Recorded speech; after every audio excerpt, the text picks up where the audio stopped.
Good morning, ladies and gentlemen. Welcome back to another episode of the Speak the Truth podcast. I'm your host, Matt Tardio. Yesterday, after the meetings at the White House, Trump made quite a stir because he was talking about the possibility of U.S. troops going over to Ukraine as part of a defense agreement. Like, Ukraine's been insisting on having defense assurances, i.e., if they actually come to the table with this peace deal and they make a deal with Russia and they give up terrain or they don't give up terrain, regardless, if this war actually comes to an end, what are the assurances that Ukraine is going to get? We got a little bit more insight on that today.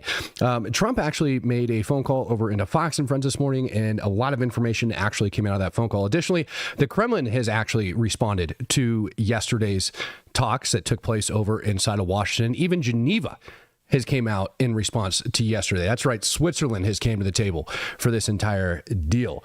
Silent Spring says, hell yeah, brother. Good morning, Nanner Gang. Hello, Matt. Ladies and gentlemen, it is going to be a very interesting show. In addition to that, you guys asked me to, I'm not going to do it all the time, but you guys had asked me to bring back Russian Media Monitor and go over some of those clips. And I found one, and I think we need to go over it because it directly talks about, I don't know, the delusional Russian concept of what the heck is going on.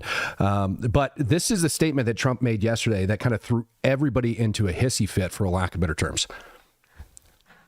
Your team has talked about security guarantees. Could that involve U.S. troops? Would you roll that out in the future?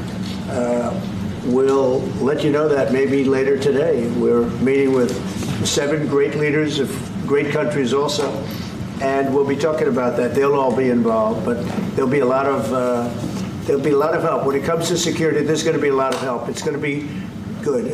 They are first line of defense because they're there. They're Europe, but we're going to help them out also. We'll be involved. So there he says yesterday, we're going to help them out also. We're going to be involved. Interesting. How would the United States actually be involved? And that is the statement that kind of like made everybody go, if the U.S. is going to be involved in this, does that mean we're putting boots on the ground? Are we going to have peacekeepers? Like, what the heck does that actually look like? Well, thankfully, today he was able to get on Fox and Friends, of all places. And I know I just rode Fox's butt the other day, or last night, actually. But yeah, we're going to talk about it. Incog Faraday came in gifting out 5 Speak the Truth memberships. So early on in this, let's go ahead and listen to what Trump had to say about whether or not U.S. boots are actually going to be on the ground inside of Ukraine. What kind of assurances do you feel like you have that going forward and, past this Trump administration, it won't be American boots on the ground defending that border? Well, you have my assurance, I'm president, and I'm just trying to stop people from being killed, Charlie. Look, they're losing from 5,000 to 7,000 people a week. What kind of assurances do you... So there you have it. You have his personal assurance that U.S. boots are not going to be on the ground defending their borders. Here has been a member for 16 months, dude. Every single time I see members that have been around for a year, 2 years, 2+ years, 3 years, dude, it just blows my mind that it happens. Feelings over facts. Budapest memorandum. Let's get emotional. Christers, I'm not going over the Budapest memorandum again. I mean, that was a bit much. And the guy's defense actually came into the chat and brought up the Budapest memorandum and security guarantees after we went over it. He actually did come back and he asked about the Minsk agreements and so on and so forth. So, like, good on him actually for maintaining, like, I don't know, some form of discipline that apparently I lost last night because I get so tired of hearing about the Budapest memorandum. People just need to get off their butts and get out there and read it. Now, Trump also did come out and state some other things on Fox and Friends this morning when it came down to this peace agreement, allegedly, that is trying to get worked out. And it's weird that Trump actually made this statement that I'm about to play for you because Zelenskyy got asked yesterday whether or not, they had gone over like land, concession of land, stuff like that after the meeting at the White House. He just took off running. And Zelenskyy had stated that it is going to be that talk basically is going to take place specifically between him and Putin, if it actually comes to that, like if they actually agree to anything, that the land hasn't been settled yet. But for some reason, Trump actually made this statement. Mr. President, did y'all discuss any land swaps yesterday? Because we've talked a lot about the Donbas region. And what was the feeling in the room? What did the other leaders say about this? Well, they understand. Look, everybody can play cute and this and that, but, Ukraine's going to get their life back. They're going to stop having people killed all over the place, and they're going to get a lot of land. But this was a war, and He just said that they're going to get a lot of land. And then yesterday we had Zelenskyy state that the land decision is going to be made between him and Putin. But it seems like Trump actually has already figured this stuff out. And so that, in my mind, kind of begs to question whether or not there is like a specific like minimum that has already been set on this, or if that's just Trump talking out his pie hole. Honestly, I couldn't tell you whether or not they're going to end up getting it. He also goes on here. I'll let you guys finish this. Russia is a powerful military nation, you know, whether people like it or not. It's a powerful nation. It's a much bigger nation. It's not a war that should have been started. You don't do that. You don't take on a nation that's 10 times your size. And, you know, military experts look, if it wasn't for the greatest military equipment, we make the greatest military equipment in the world, and we gave them, you know, whatever. They took probably a lot of money too, but they had tremendous, you know, they had the Patriot missile, which is the best in the world. All the equipment, we make the best equipment in the world by far. Everyone else is like nothing. So we gave them a lot of equipment. Now, with that said, the Ukrainian soldiers were brave as hell because they're fighting a force that's much, much bigger and in theory much more powerful. And, you know, it's not like they've stopped. If you, I assume you've all seen the map. You know, a big chunk of territory is taken, and that territory has been taken. Now, they're talking about Donbas, but Donbas right now, as you know, is 79% owned and controlled by Russia.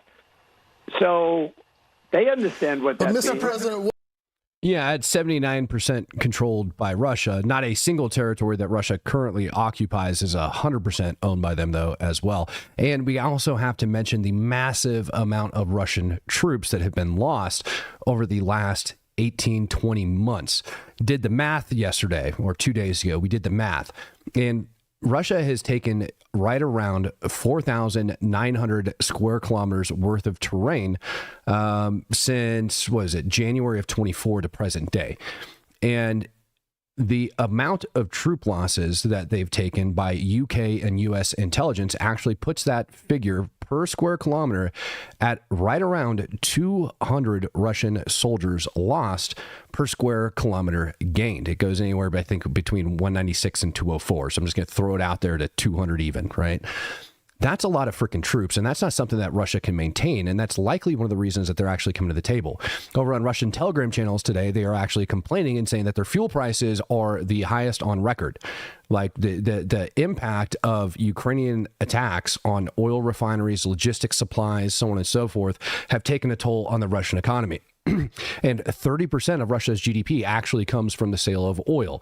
Now, that also means that the EU needs to start weaning themselves off of Russian oil. Even Macron came out and said that, you know, if Russia doesn't come to the table here, that they need to have a new round of sanctions that are up and ready to go. It also got reported that Geneva, all right, and this came out on Russian Telegram channels, so that Geneva over in Switzerland has promised Russia that if they are willing to come to the meeting, that they will not enforce the ICC arrest warrant for President Putin if he comes to the table in Geneva. That is pretty freaking, like, honestly, that's a pretty big deal. Somebody had asked me over on X whether or not Interpol would be able to kind of get in there and arrest Putin anyways, even if Switzerland doesn't want to do it. That's not how Interpol works. Interpol actually basically provides like the intelligence warrants, information, so on and so forth, and then they coordinate with the local governments to go in and conduct those arrests. So it would be like the Swiss national government or the Swiss national police or local police that would go in and make the arrest on Putin if he did end up showing up. So Switzerland saying, no, we're not going to arrest you means that they're going to ignore the freaking ICC's arrest warrant for Putin for, his war crimes that have taken place over inside of Ukraine. Trump also throughout that phone call couldn't help but blame Obama for this entire war. You know, very insulting thing. Now, they could have asked for many other things, but the other thing they wanted to do is getting Crimea back, and, you know, that was given. They had built, they were expanding everything and spending a lot of money, all because Barack Hussein Obama gave it away in one of the dumbest real estate deals I've ever seen. You know, very insulting thing. Now, they could have asked for many other. So he's blaming Obama for giving up Crimea. Now, understanding the situation at the time. And this is where I'm like, dude, Trump just doesn't get what has occurred. And that's one of the things that kind of worries me about this entire situation, because if Trump doesn't understand what the heck's going on, doesn't understand the situation, and I'm not saying that Obama wasn't in charge of America when all of that was going down, when Crimea ended up getting taken over by the little green men. But at the same time, we kind of also ignored it as the United States of America. We also ignored the commercial airliner getting shot out of the sky over the Donbas region, killing countless not countless, we counted them, a lot of Americans and other citizens as well. But at the time, the U.S. had very little presence over inside of Ukraine. You just had the government kind of switch over and so on and so forth. And so having any sort of diplomatic efforts in between those two nations at the time wasn't really a thing. And that's why Russia was able to capitalize and go over and take Crimea. That's why we saw Ukrainians showing up with white flags, trying to figure out what the hell was going on. Like Ukrainian service members figure out what was going on over in the Donbas. Don't really think that was a fair statement for Trump to put out, just to be perfectly honest on that. However, what Trump actually did come out and say is that we all know that yesterday a phone call had taken place in between the Kremlin and the White House. White House actually had put out a photograph that reportedly showed Trump talking on speakerphone with President Putin on like the backside. And so those two ended up having a conversation yesterday, and Trump kind of gave a little bit of insight to that conversation in this clip right here. And one of the things at the table was one of the gentlemen, who's a great guy, but he said, I hope I didn't insult him. He said, well, let's meet in another month or two, and let's see if we can start, making some money. I said, a month or two? You're going to have another 40,000 people dead in a month or two. You have to do it tonight. And I did, actually. I called President Putin, and we're trying to work out a meeting with President Zelenskyy. We'll see what happens there. And then if it works out, then I'll go to the trilat and close it up. And one of the So the part about this that kind of like amazes me in his statement is he seems really, really, really confident that this deal is going to get closed. I'm seeing people over in the comments section that are saying like Russia's winning. Dude, don't make me go over the numbers again, because it's embarrassing for Russia. One, they lost way more terrain, right, after the invasion than they've taken. It's not even remotely close, not even remotely close, the amount of Russians that have been killed and the amount of terrain that they've lost inside of Ukraine. They've been stalemated over on the front line, and Ukraine is just sitting there stacking up Russian bodies. Even if I go over, and I'll do it here towards the end of the show, I'll give you guys an update on the front line. You know, that little incursion that Russia ended up making, that little breakthrough that they ended up making over by Poprovsk and Novopolya, it's already cut off. It's already cut off.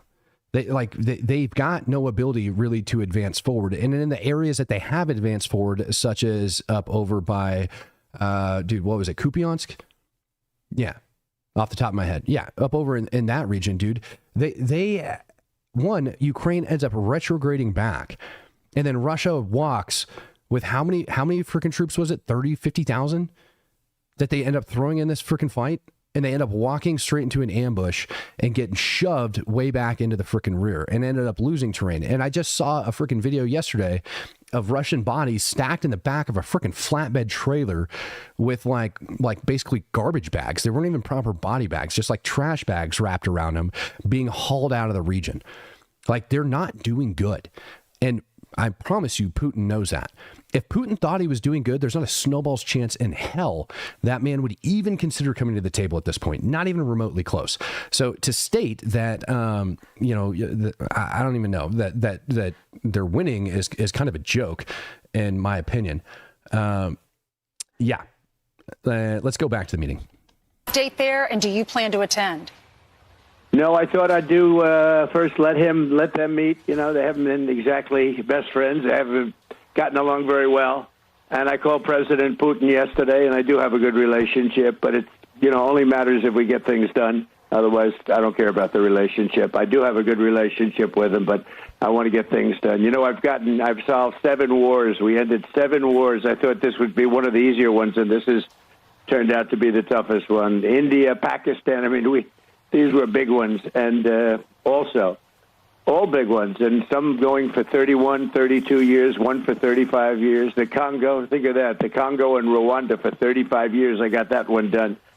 I got them all done, but this one is the one that is the most difficult, and I thought it would be an easy one. So I hope President Putin is going to be good, and if he's not, it's going to be a rough situation. And I hope that Zelenskyy, President Zelenskyy, will do what he has to do. He has to show some flexibility also. The thing is a mess. This was started by Joe Biden. This was a war that should have never happened. Millions of people are dead. The country's blown to pieces, Ukraine, and it's a shame, you know. Okay, so interesting part about this before we got on his rant about Biden and everybody else is that he actually ended up bringing up that he wants to see, or that he would like to see, Zelenskyy and Putin meet up before they have their trilateral meeting. And so if we start piecing these little things together, what we can actually start making out of all this, in addition with, piecing together the statement that Zelenskyy ended up stating yesterday, is that it sounds like what they're pushing for is to have just Zelenskyy and just Putin to meet up in order to discuss some of these finer details, and then eventually have a trilateral meeting where, Putin, Zelenskyy, and Trump are all kind of sitting around the table, and they put all this crap in writing and they call it a day. That's what it sounds like their plan is for the way forward. And I'm very curious to know, because Putin has been pretty opposed to meeting with Zelenskyy. Zelensky's been calling him out, like, in social media posts and all sorts of stuff. I'd be very curious, very, very curious to see, I guess, what he put up against Putin that decided to get him to come to the table. And I think, honestly, the easiest explanation of all of this, in addition to sanctions, is just making sure that those weapons are being supplied to Ukraine. Because as long as the U.S. guarantees that those weapons are going to get supplied to Ukraine and they're going to have the ability to fight, Putin knows he can throw meat wave after meat wave at that line, whether or not the Kremlin wants to admit it, and their bodies are just going to get stacked up. When we did the math on all of this, if Putin wanted to take everything east of the Dnipro River over inside of Ukraine, it would cost him 4.9 million lives at the current going rate. That's almost a 4.5x, all right, the size of the current Russian military. All right, so they would have to refit the entire active duty Russian military over 4 times just to take that terrain between killed and wounded. And you got a picture. That's also weapons. That's also equipment. That's also freaking manpower. And that is also not including the rapid deployment of these guys and the loss of experience that they would have. If you take things like that into account, dude, that number would be exponential. It would be huge, because often those leaders that are on the ground leading those men into combat on either side in any war, it doesn't matter whether it's Russia, Ukraine, the United States, whoever it is, that ground experience actually matters. And when you start throwing bodies into the frickin' fire the way that Russia has been, what ends up happening is you lose all of that experience. And then you put all of these inexperienced leaders into position, and you put all of these inexperienced soldiers onto the battlefield, and you tell them to go assault these defended areas. The result of that is going to be a greater loss of life. And when you start talking about even refitting the entire military one time, having to rebuild your entire military just one time, picture the exponential amount of experience that's going to get lost, and picture the exponential amount of lives that are going to be lost in the future beyond that. Dave Jr. says, thank you, Matt, for all the hard work that you do. Linda Lou says, 10 OMG. I don't know about 10-year-olds. I don't know about 10-year-olds either. Somebody also brought up another important point yesterday, that Ukraine is not, because the numbers game is very real.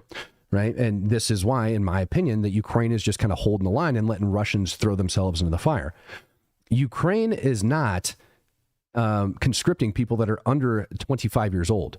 So your 18 to 24-year-old range hasn't been touched yet. It hasn't.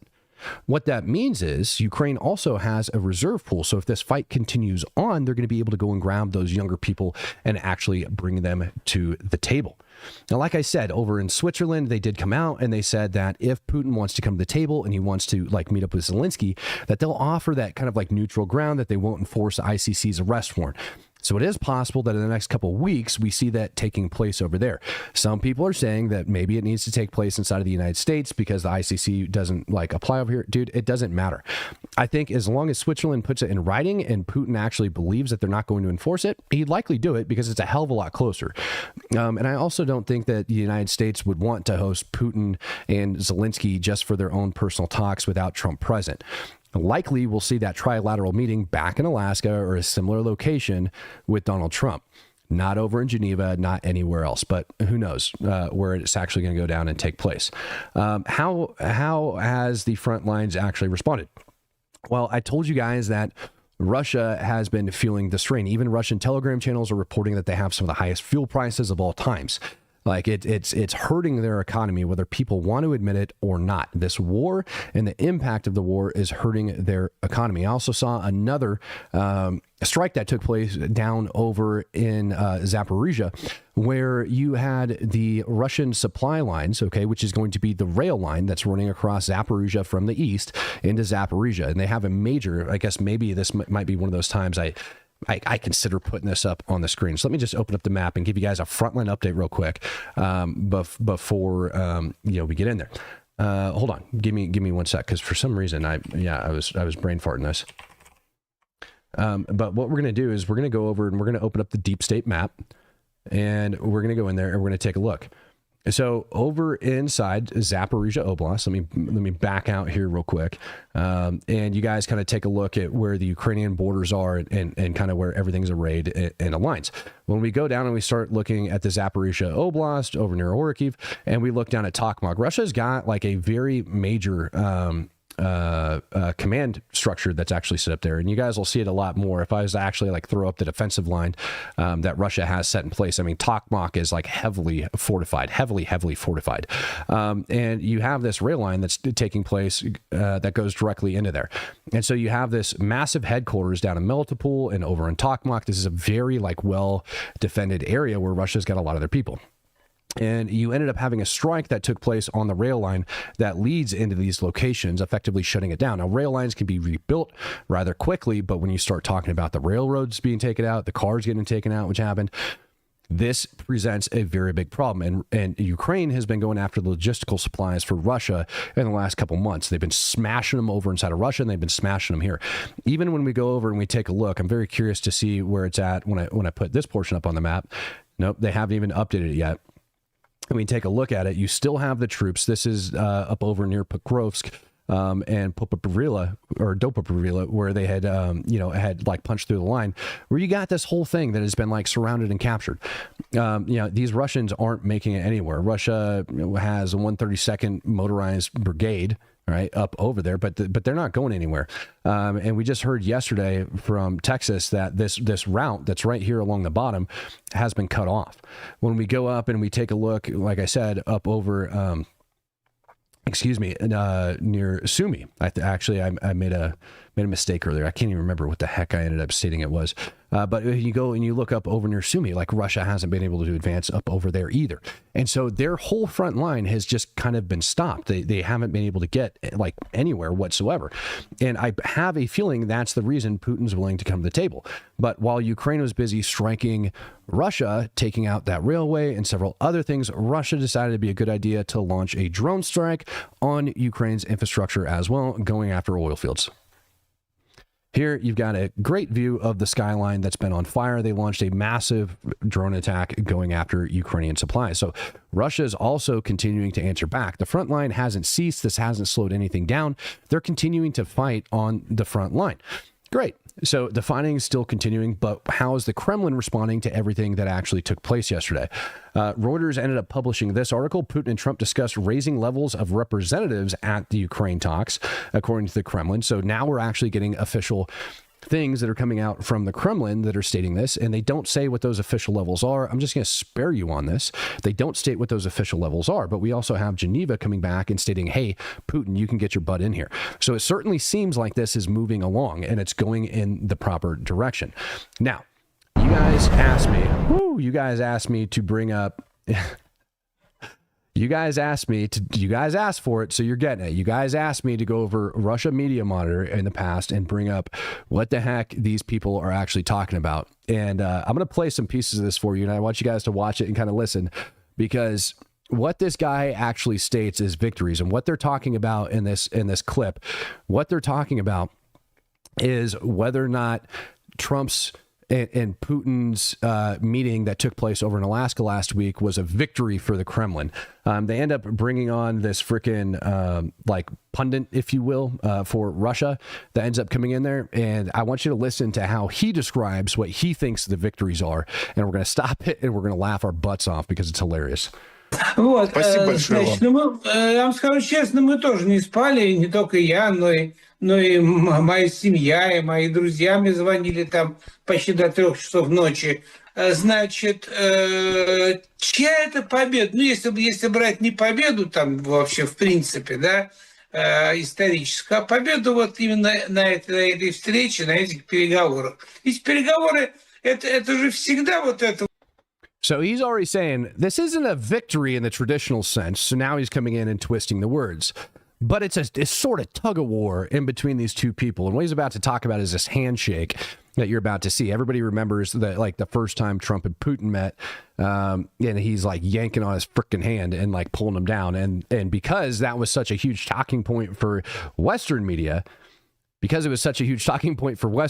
now here we are years later, and he's got to somehow try to, go back over that narrative. Вот такой, как это самое, знаете, по-английски называется tug of war, когда вот руками вот это вот друг другу мужчины это самое пытаются положить, да? И вот этот момент сейчас на видео был как раз, да. Да. Да, кстати, заметили, что Трамп все время неожиданно, как бы для людей при рукопожатии тянет руку на себя, так заставляет человека нагибаться, да? Путин был к этому готов. Вот если посмотрите, ну, во-первых, он человек как бы физически крепкий.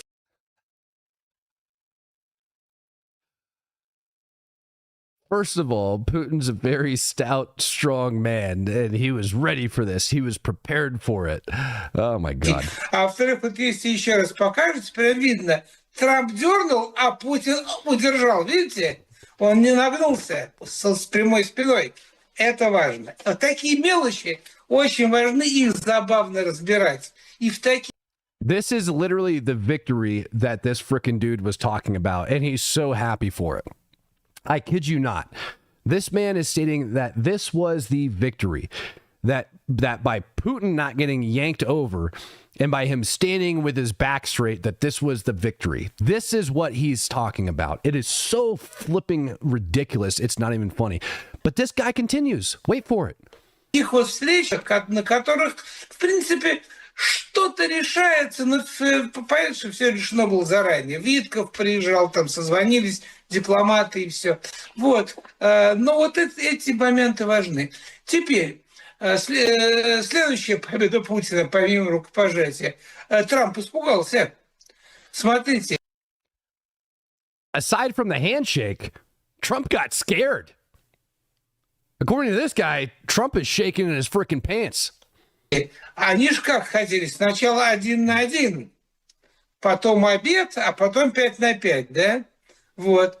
Но все газеты американские, вот вы сказали, давайте сам разберем, и американские, и европейские, писали, что Путин его сделает, что называется, потому что по тому уровню подготовки, по тому уровню интеллекта, по тому уровню политической интуиции, политической смелости, дипломатичности, которая есть у Путина, с ним вряд ли кто может сравниться.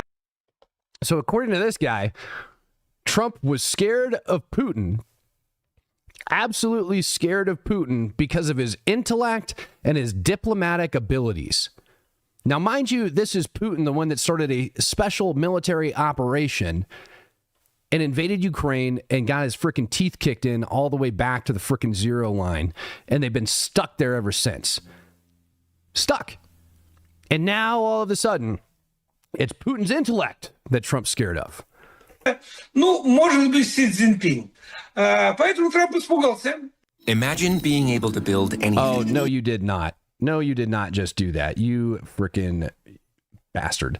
Oh, my goodness, man. I can't believe that this is actually a talking point that this guy has. Просто нагнут. Вот. И решат 3-3 давайте. Да? Хорошо. Вот чем занималась наша делегация в Анкоридже? Мы еще раз изложили нашу позицию, которая известна уже 3 года не меняется. He says in 3 years, their position hasn't changed. Well, that's kind of funny because their position has most definitely changed over the last 3 years. And hell, if you go back the last almost like 10 years, their position has changed numerous times. When the first, even under Obama, you want to talk about being scared? You want to talk about somebody that's scared? He couldn't even admit that they invaded Crimea initially. He couldn't even admit that they had troops in the Donbas initially. Even though it was abundantly clear Putin was not scared, he just, for some reason, wanted to keep all that stuff a secret. He just didn't want to admit to it. So Putin wasn't scared, but their position hasn't changed. Because at first it was about, how do I want to say this? Their initial position was that Ukraine is killing all the separatists and the people that are out in the Donbas because they decided to separate and go towards Russia, right? And that they're just massacring these people. So they had to go in and help them, right? Not to mention the people of Crimea obviously want to be liberated. Their initial stance, Russia's initial stance had diddly squat to do with denazification, to do with Ukraine joining NATO, to do with any of that. And for him to state that their position hasn't changed is hilarious because even now, their position has changed. The fact that Putin's coming to the table, their position has changed. It's so freaking ridiculous. И ни на шаг не отошла от тех, значит, скудных достаточно слов, которые сказал Путин, начиная специальную военную операцию. Да? Вот. То есть это была еще одна победа Путина, который не отошел вот, ну, ни на шаг от своей позиции, показывая всем, что он не в бирюльке играет, понимаете? Yeah, his position hasn't changed at all. That's why part of these negotiations clearly has to do with Ukraine turning over all of their Nazis and turning away from their Nazi ways. Incog Faraday throwing in Fiddy saying Israel Trip Fund. I actually have VTC today that's going to go over the specifics. So tonight, I'll have some more information, you guys, on my trip over to Israel next month. Really looking forward to it. It's going to be a very, very good trip. I'm going to give you guys some more information on that. Fred says, awesome work, Matt. My most trusted source of information. Yeah, let's continue on with this freaking madness because it does get better. Arthur. Inappropriate. Do we have any new video of the angry Russian TV host Rob used to play him all the time? There is some. This is the latest one, and they didn't have one of him lately, so this is what I'm putting up on the screen because to me it's just hilarious and it goes over the subject at hand. Why can't you get a DNA test in Israel? Oh my goodness, Life Tinctures, dude, get over it. Что ему нужно, именно то, что ему нужно. И когда Трамп говорит, я его понял, он понял одно. Этого парня не нагнешь. Надо другого нагибать, второго. Да? Вот. Теперь, смотрите, Трамп ехал в Анкоридж в очень сложной ситуации. Он сам загнал себя в определенную ловушку. Ему нужно было либо добиться прекращения огня, либо согласие Путина на встречу с Зеленским, с Европой, ну, чтобы как-то вот это обсуждать вместе. Если Трамп этого не добьется, его сочтут проигравшим. Он этого не добился. Он это... What'd he say? He didn't achieve this. He didn't achieve it. Clearly, over everything that's been going on and everything that's been discussed over the last 24 hours, he did achieve it. And so here you have yet another freaking delusional Russian that thinks that Trump was not able to achieve his goals, and he fell right into Putin's trap. Putin's such a diplomat and so freaking intellectual that his third victory was making sure that never actually came through. What a freaking idiot. Этого не добился. Путин не стал этого отрицать в пресс-конференции, вот, что, ну, типа говорит, что он не согласен. Он этот вопрос обошел. Это позволило Трампу сказать: встреча отличная, встреча прекрасная, мы еще не заключили сделку, но мы к ней движемся. Да? Вот. То есть это опять победа Путина. Это двойная победа, вы знаете, в таком психологическом поединке. It's a fifth victory for Putin, he says. Holy freaking crap, dude. Get out of here. Trump 1000% told the truth, and clearly Putin wanted to dance around the subject, because what Trump stated was that they were moving towards it. And after yesterday and all of the information that came out, clearly they were moving towards it. Again, coping so freaking hard, it's not even funny. У которого нет конца. Путин позволил Трампу в своей речи, в своих уже каких-то заявлениях того же Кремля после встречи, позволил Трампу сделать вид, что Трамп как бы не проиграл, как минимум, да, ну, процесс, да. Вот. Дальше. О каких-то достижениях сейчас уже, я бы сказал, даже не Путина, а нашей страны. Ну, смотрите, во-первых, самое главное для меня, вот, и вот, опять же, для моей семьи, мы увидели сопровождение нашего президента новейшими, секретнейшими истребителями ВВС США, которых американским-то журналистам не дают снимать. Это запрещено. We're not allowed to photograph F-22s. Does this retard understand that we actually fly them at U.S. air shows and that people photograph them all the time? All the time.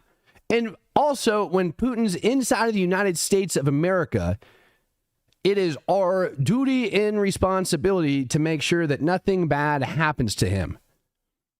So, yeah, we're going to put our most advanced fighter jets out there to ensure that there's not a false flag and that we're freaking taking care of him, or that he doesn't get assassinated because, I don't know, he's a flippin' war criminal and the world wants him dead for everything that he's been doing. But for the interest of humanity, mankind, in Ukraine, we're trying to get a freaking peace deal going, which we also accomplished. Они очень секретные. А тут их все снимали журналисты из окошка, их фотографировали. Хорошо, дальше, значит, красная дорожка. Вот на этой красной дорожке Запад зациклился страшно. Когда я параллельно с телевидением, у меня были открыт интернет, и когда все увидели красную дорожку, все прямо как с цепи сорвались. Да вы что? Да вы с ума сошли? Он же изгой, он же тиран, он же агрессор, ему же нельзя руки подать. Ну хорошо, ну руки ладно, ну вот воспитанный человек, но дорожка красная стелется в знак высочайшего уважения к лидерам, которых ты ждешь и хочешь. И вот это называется по-английски, у нас нет такого выражения, а у них даже есть такое red carpet reception, то есть Yeah, and guess what, you freaking nut job? It worked. He got Putin to come to the table. He freaking wined and dined that moron into coming to the actual table and having a freaking peace agreement. Yeah, is this guy drunk? Probably, in my opinion. He's probably drunk. Прием на красной дорожке. Это значит, ну, такая, как вот молодежь говорит, такая, ну, высшая уважуха, да, вот это red carpet reception. И вот Путин ее сделал. В машину вместе сели, да? Ну, вы знаете, я думаю, что поскольку уже все было более-менее обговорено, то Трамп, вот когда они стояли, вот сейчас они поднимутся на эту небольшую трибунку, вот, он ему сказал: садись в машину, там переговорим сейчас. И они сели, и там сколько сказали? Минут 20 они ехали, наверное, до места официальной встречи.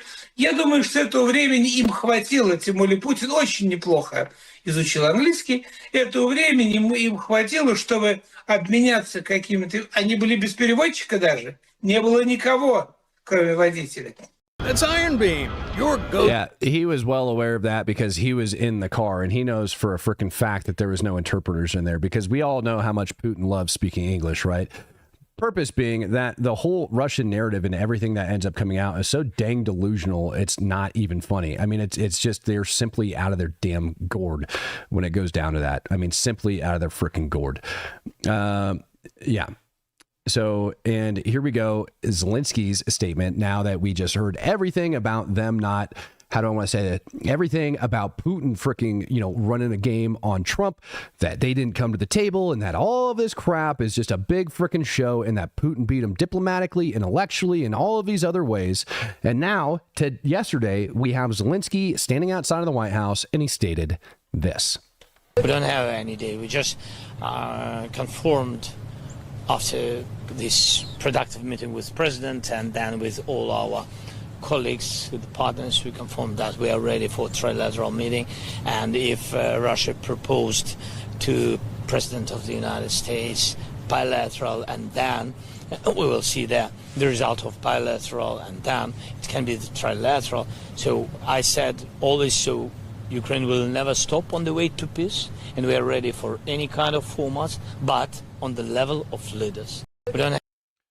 So there you have it. Bilateral meeting first, followed by trilateral meaning that Putin and Zelensky are going to talk. How freaking comical is it to sit there and listen to Russian freaking media trying to push, and I hate to use this term, no pun intended, Trump up Putin, saying that he won this whole thing over and that, like Trump had fallen into his trap. And now we got Zelensky sitting here clearly stating the same thing that the White House is. And now we've got statements coming out of Geneva saying that they're going to end up posting it. It certainly seems like on an official level, Putin has to come to the table. Holy freaking cow. Can you state Russia has been freaking gaslighting their own people for so flipping long? Paul S., is that a Kevlar suit? No, man, I don't think it is. I mean, maybe, but I think it's just heavy cotton. And it was kind of funny because he had an initial meeting earlier on in this day with, I want to say it was like Witkoff and a couple other people, and they were sitting around a table, and he definitely wasn't dressed for the party. He didn't have his jacket and tie on. And then by the time he arrived at the White House, he put on a jacket and tie. I actually don't even think he was wearing a collared shirt in that meeting, if I remember correctly. I'd have to go back and look at all my notes and stuff from yesterday, but I don't even think he was wearing a collared shirt in that meeting. So Kevlar, probably not. Cotton, yes, cotton. Thank you, Nico. Really appreciate that. It's a joke, man. The whole concept of what's taking place over there is a joke. Had a really long talk about it with a couple of people yesterday over on an X space, going over it, and it amazes me how much the right-wing media has actually bought into a lot of Russian propaganda, and truthfully, so is the left. And when we look at this, and you have people that are like centrists, et cetera, et cetera, et cetera, it's the same issue that we have going on between Israel and the Palestinian territories, right? Where you just have this massive narrative that's getting blasted out. And when you have such a large push on social media, when you have such a large push, all of these facts end up getting convoluted, just like we talked about the Budapest Memorandum earlier. People don't realize that the U.S. never gave a security guarantee. People don't realize that the U.S. never promised to push 1 inch to the east. All right, Gorbachev came out and actually stated that that's a lie. That the U.S. and everybody else that was taking that comment was taken extremely out of context. People think that Ukraine is just getting like their body stacked up and Russia's pushing them. And then if you take this and you end up putting it up on the frickin', you put it up in front of these people and you go, okay, what has Russia actually done in the last 2 years? And the answer is diddly squat. Russia hasn't done anything. And I stated earlier, and I want you guys to look at this. You guys remember this. Russia had like pushed in and occupied pretty much all of this area. And they have since been pushed all the way back to where they're currently sitting. Even this offensive operation over in Sumy, man, like when we look at that, they haven't made it anywhere. Nowhere. They've been getting slaughtered up there. They originally were sitting up over here in Kindratavika, up over here in thisville. They ended up getting pushed out. Ukraine sat and just waited on this other side, right down here, for Russia to start coming up. They've been stuck here since June, and they threw 50,000 troops at it. Not only have they been stuck here, they lost thisville and thisville, and they got pushed back. So you can't state that Russia is doing great things and they're kicking Ukraine's butt when it's very clear that Ukraine had retrograded back to a position such as this, and that Russia had their damn bodies stacked up. When I was in this freaking debate on an expert panel, this guy tried telling me that, that the Ukrainians rely on Starlink so much, and that because they rely on Starlink and it's getting shot down and Russia's controlling it, that all of their drones are essentially garbage. And I had to remind the guy that's not true. That the vast majority of drones are via fiber optic now, and they can go like 4 clicks, 4 kilometers, and they're cheap, like $500 a pop.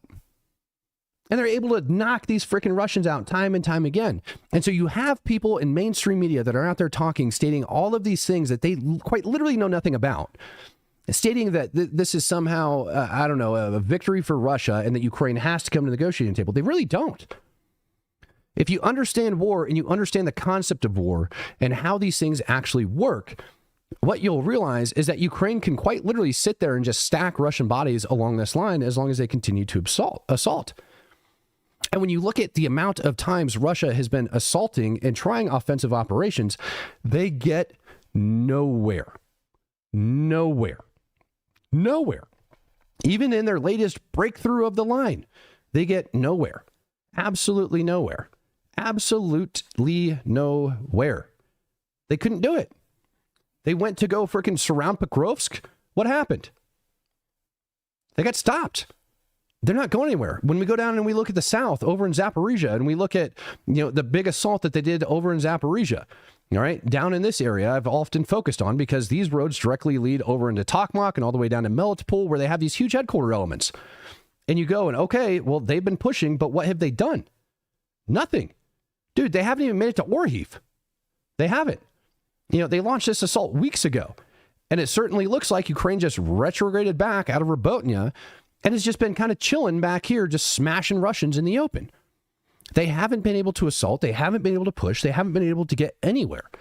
And if any of the Russian sympathizers in the chat can point me to something other than what I just stated, I'd be happy to see it.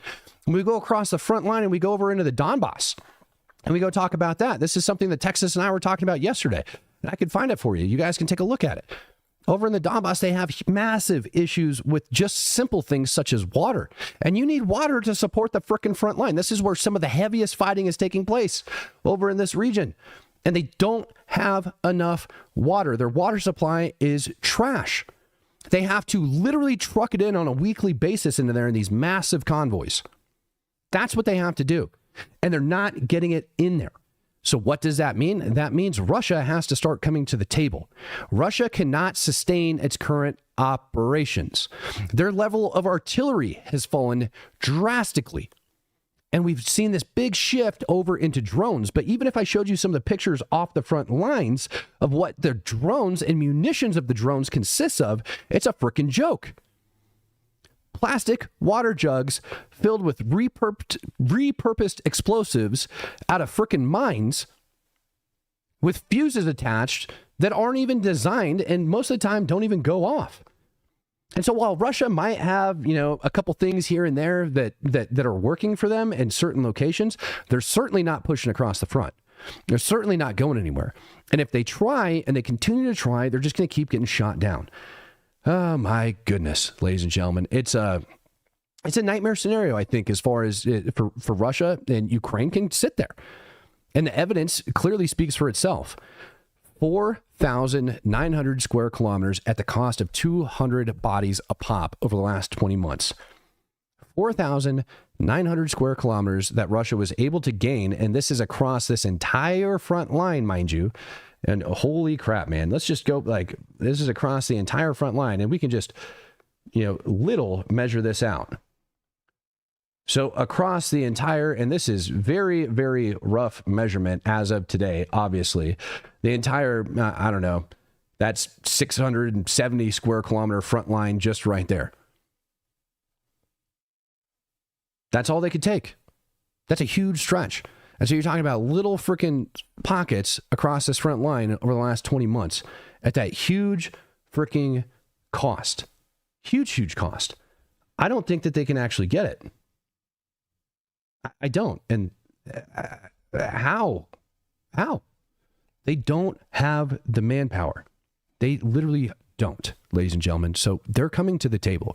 I don't know if this meeting between Putin and Zelenskyy is going to take place over the phone. Zelenskyy definitely said he wants it to take place face to face. Switzerland coming out stating that they're welcome to meet up is a good sign. That means that there is a neutral territory. So maybe they'll go meet up in Switzerland. But either way, I think the trilateral meeting is likely going to take place over inside of Alaska or Geneva. BC Skyman says, money for the Israel trip. Keep up the great work. Brother, I am so looking forward to getting my butt over into Israel. Meetings with Israeli officials, meeting with government officials, meetings with the IDF, and being able to go check out hopefully be able to go and get inside of Gaza itself. All of those things are very real possibilities. I got a huge meeting about this today, and I look forward to having more information for you guys. But I'll tell you that it's going to take place mid next month when I'm actually going to be over there. And I'm going to be offline for about a week while I'm over there. But I will be posting you guys update videos. I'm obviously going to be taking along camera equipment. I'm going to be taking along all sorts of stuff and to be able to give you guys updates while I'm over there and some up-to-date information. Other thing that I actually like about doing this, even though I think it's kind of like a talking point in media, you know, they always want to know, well, have you been there? Have you actually seen it? Look, man, it's 2025. I've always felt that I don't need to go over there and see specifically what's going on.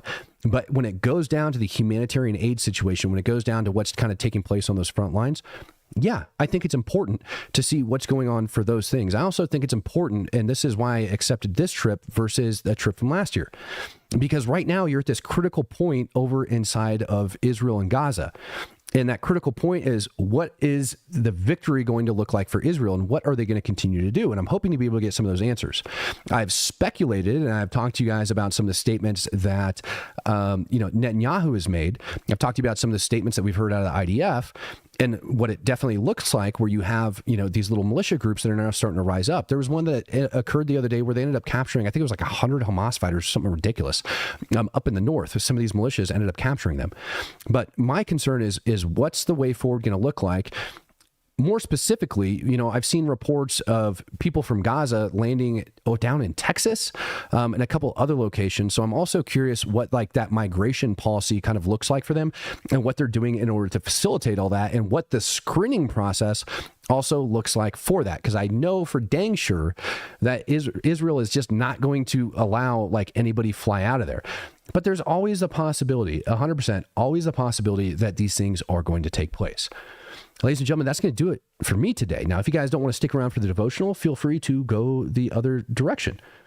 Do whatever you want, right? You guys don't have to stick around. It's a Christian-based devotional. I told you guys I'm going to end up bringing in the devotional book that I want. If you guys like to share in these things and you guys want to go over those, you're more than welcome to do it. And I'll be sharing you guys a link here shortly, and providing you the up-to-date information and all of that crap on that, so you guys can go through the devotionals works with me if you guys want.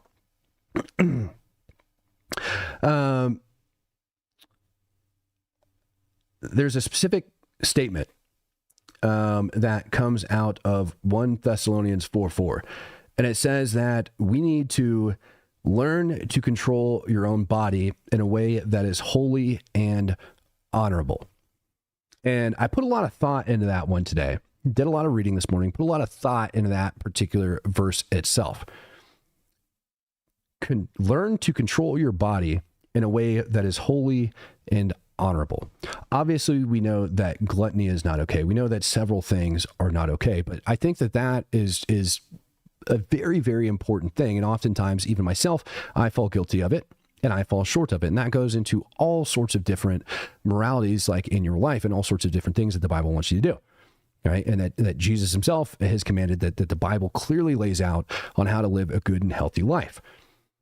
But in controlling your own body, you actually are able to get peace. So whether or not you're a Christian, I think that you can even apply this to within yourself. If you want actual true peace in your life, if you actually want to walk in God's favor and everything else, there is a reason that it specifically gives you that command. learning to control your own body in a way that is holy and honorable.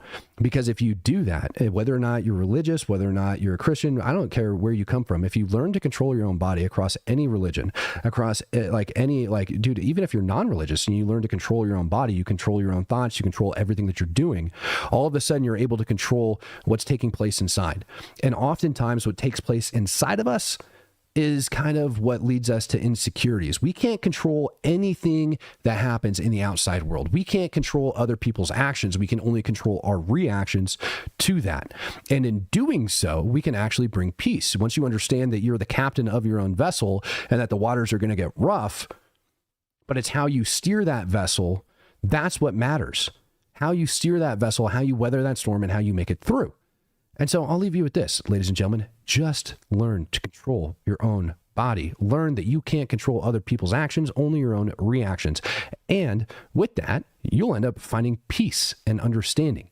Now, all of these random things that end up occurring in our lives, look at it more as an experience, as a journey. And if it turns out bad, it's going to make you stronger because you've sat through and you've learned how to weather that storm and you've learned how to navigate your vessel through that storm. If you panic and you start doing wild stuff and spinning the frickin' wheel because you're not thinking clearly, well, your ship might sink. So don't panic. Learn how to control your body. Learn how to weather the storm. Lord, please give us the strength to learn to control our own vessel. Please give us the strength to understand that our body is a temple. Please give us the strength to understand and know that you're going to be with us and that we can do everything through our Savior, Jesus Christ. Ask these things in his name. Amen. Ladies and gentlemen, thank you for joining me for another episode of the Speak the Truth podcast. Obviously, I'll see you guys again live tonight. And if you haven't yet, make sure that you are subscribed to the channel. Ladies and gentlemen, if you haven't subscribed yet, what are you doing with your life? Get on it. Catch you guys later.